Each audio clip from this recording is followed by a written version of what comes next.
Hello guys, today we're going to be doing some unrealistic performance tests with my 1957 Rheem Richmond Empress toilet. I'm interested to see how this will do on these tests. Again, this is just for fun. It's not going to be a true determining factor on true performance, but I think this thing should do pretty well, but that's just me saying it. Let's see what happens. So I will be using the tripod setup for this particular video. Hopefully it's a little bit better since I have to kind of improvise the setup anyway, but let's get started. The first test we're going to try is the standard washcloth. I think this should do pretty well, but we all saw what happened to the 1992 3.5 cadet I tested, so let's see what happens.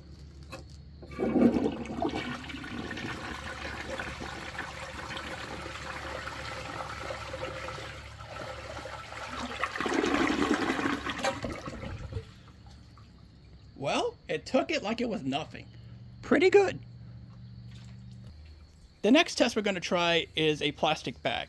I'm going to do it open first and see how it does. I'm not expecting it to do too well considering that most of my toilets fail this, but let's see what happens. Anything's possible.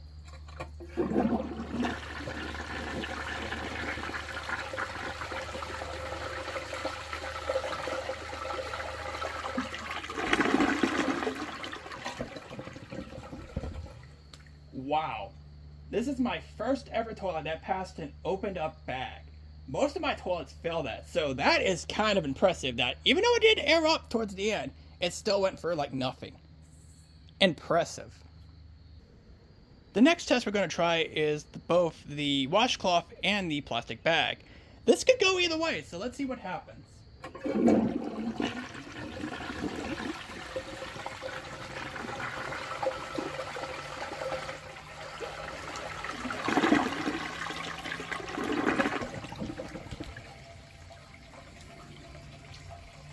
Well, it barely made it up, but both of them did go through just fine. That is quite impressive, honestly. The next test we're going to try is free paper towels. Considering how well it's done on these tests so far, I think this should pass with flying colors.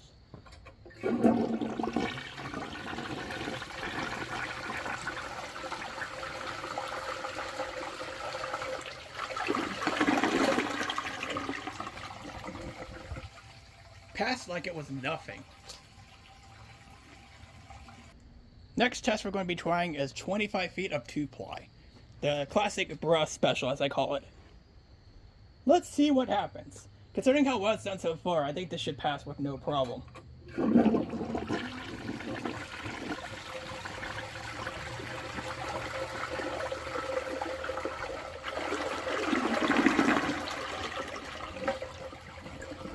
Yep, passed like it was nothing and no shreds left over. The next test I'm going to do is the 10 bottle cap test. This is basically my floater test. Let's see how this does.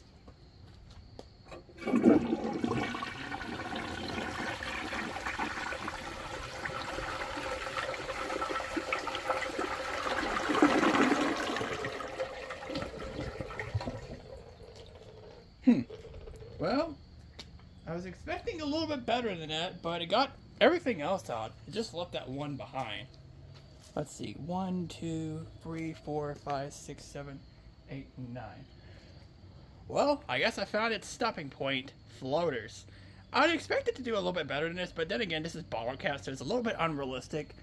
But I'd say it mostly passed besides that particular one, so I guess this. Not gonna lie, I was expecting a little bit better on that, considering the pulling factor. Seemed pretty good, but it is what it is.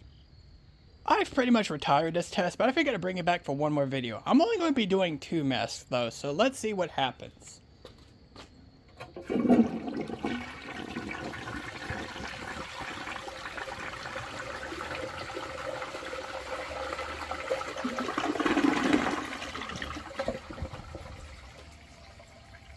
They both did come out, so it did pass.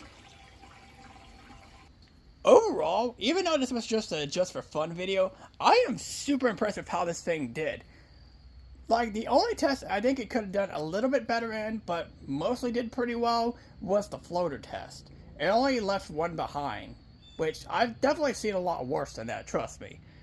But overall, I am super impressed with this thing's performance in terms of unrealistic items. Like, I was blown away. Like, it did not clog one bit. I don't think I even saw it struggle, honestly. I am super impressed with this thing, and I would definitely install this toilet. I think it could do pretty well, and this is a pretty awesome toilet.